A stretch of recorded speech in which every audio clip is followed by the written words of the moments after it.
வணக்கம் நண்பர்களே. மாயா சீன சீரியல் செம பரபரப்பாக போயிட்டு இருக்குன்னே சொல்லலாங்க. பரபரப்பான கட்டத்தில் பார்த்தோன்னா நம்ம பத்மாவிக்க செயலை பார்த்து மணி அப்படியே அரண்டு போகிறாங்க. தன்னோட சொந்த பையன் நல்லா இருக்கக்கூடாதுன்னு மருமகளை இந்த பாடுபடுத்துகிறா, இவளை விடக்கூடாது அப்படின்னு அந்த இடத்துல நீங்கள் என்ன காரியண்டி பண்ணின, எதுக்காக நீ இப்போ மாயா கிட்ட சத்தியம் வாங்குற அப்படின்னு அந்த இடத்துல வெளுத்து எடுக்கிறாங்க. ஒரு கட்டத்தில் பார்த்தோன்னா நம்ம மாயா ஆமாம் சீனு கூட இவ குடும்பமே நடத்தக்கூடாது, ஒரு சீர் கூட இவ வீட்டிலேருந்து வரலை, அப்படியே சீர் செய்ய நான் கேட்டாலும் என் வீட்டு பணத்தை எடுத்து எனக்கு சீர் தரதில் எனக்கு விருப்பம் இல்லை அப்படின்னு கொந்தளிக்கிறாங்க. அப்போ தான் நம்ம ஜானகியம்மா சீர் தானே உனக்கு முக்கியம், சீர் உனக்கு வந்தே தீரும் அப்படின்னு அந்த இடத்துல சொல்கிறாங்க. அப்படின்னா சீர் யார் கொண்டு வருவா அதை பார்த்துட்டு தான் நான் வாங்குவேன் அப்படின்னு அந்த இடத்துல சொல்ல நேரம் நம்ம மணி என் மருமகளுக்காக நான் சீர் கொடுக்குறேன் அப்படின்னு கொண்டு வராங்க. நம்ம பத்மாவுக்கு கடுப்பாயிருது. இதுதானே நான் சொன்னேன், இந்த வீட்டு பணத்தை எடுத்து இந்த வீட்டுக்கு சீர் செஞ்சால் அது எனக்கு விருப்பம் இல்லை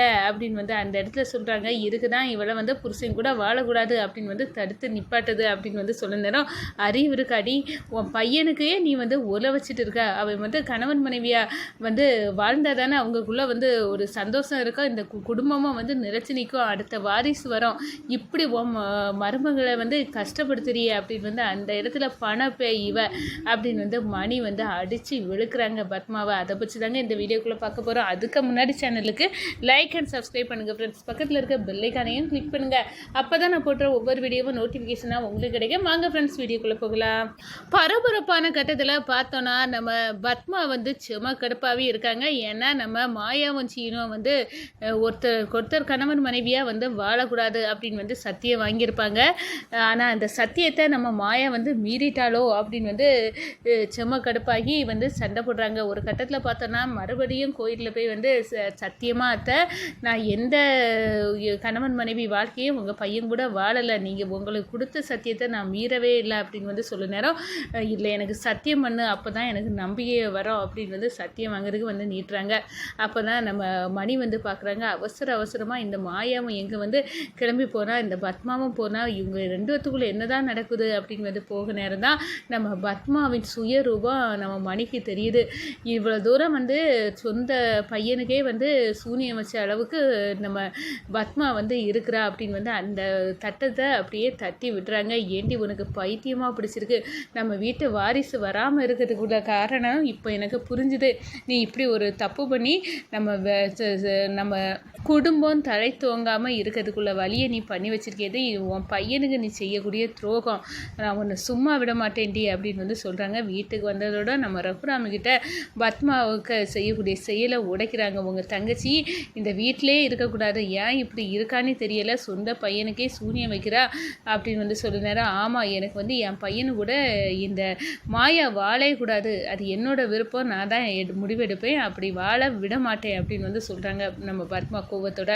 அப்போனா ஏண்டி உனக்கு என்ன பிரச்சனை அப்படின்னு சொல்ல நேரம் இவளுக்கு யார் இருக்கா, சொந்த பந்தம்னு ஒருத்தரும் கிடையாது, இவ மொத்தத்தில் ஒரு அனாதை தான் அப்படின்னு நம்ம பத்மா சொல்ல நேரம் அம்மா அவள் புருஷன் நான் இருக்கேன் மாயாவுக்கு, அப்படி இருக்க நேரம் நீ அவளை எப்படிம்மா அனாதைன்னு சொல்ல முடியும், உனக்கு ஒரு மனசாட்சி இல்லையா, இந்த வீட்டில் என்ன நடந்தாலும் அதை ஒரு சொல்யூஷன்னா அது மாயா கொடுக்கக்கூடிய தீர்ப்பாக தான் இருக்கும், அப்படி இருக்க நேரம் அவளை ஒரு அனாதை அப்படி இப்படின்னு விரட்டிதலை பார்க்குறியே, உன் வாயை மூடுடா, நீ அவளுக்கு கிட்ட இருந்து என்னது வாங்கியிருப்பா, இது வரைக்கும் அவள் உனக்கு நீ என்ன செய்திருப்பா, ஒரு இவ்வளோ நாள் கல்யாணம் ஆகி இந்த வீட்டில் இருக்கால, ஏதாவது ஒரு சீர் உண்டா, ஆடி சீர் உண்டா, பொங்கல் சீர் உண்டா, தீபாவளி சீர் உண்டா, என்ன சீர் இருக்குது, ஒரு சீரும் இல்லை, மற்றவங்க எல்லாம் கணவன் மனைவியாக கல்யாணம் ஆனவங்களுக்கு எல்லா வீட்டுக்கும் சீர் கொடுக்காங்களே, நம்ம வீட்டுக்கு எது வந்துச்சு அப்படின்னு சொல்கிறேன், என்ன உனக்கு இப்போ சீர் தான் பிரச்சனையா பத்மா அப்படின்னு நம்ம ஜானகியம்மாவை கேட்குறாங்க. ஆமாம் எனக்கு சீர் தான் இப்போ பிரச்சனை, சீரெல்லாம் எங்கேருந்து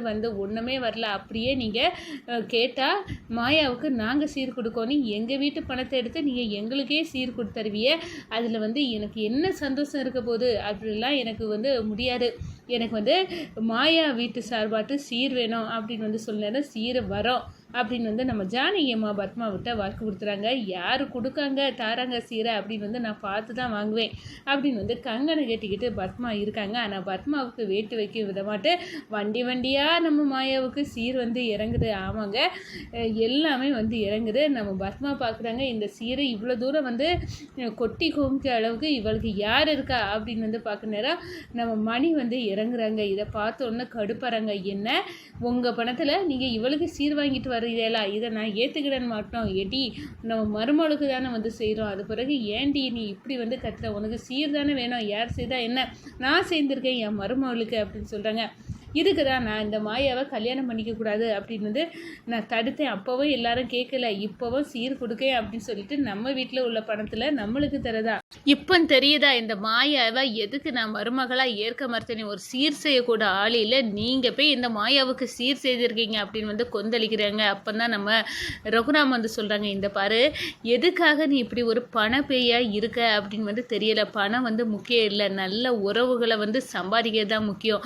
ஏன் பத்மா நீ மட்டும் இப்படி இருக்க அப்படின்னு சொல்லனா, நாங்கள் இவங்க கூட இருந்து என்ன தன்னையை அனுபவிச்சிட்டோம், அப்படி ஒன்றுமே நீங்கள் அனுபவிக்க எங்களை விடலையே, சொத்து பத்தையாக நீங்கள் பங்கு வச்சு தெரியல, அதுவும் இல்லாமல் இப்போ அந்த ஜீவாவுக்கு வேற ஒரு பங்கு கொடுக்கணும் அப்படின்னு வந்து நீங்கள் கொந்தளிக்கிறீங்க.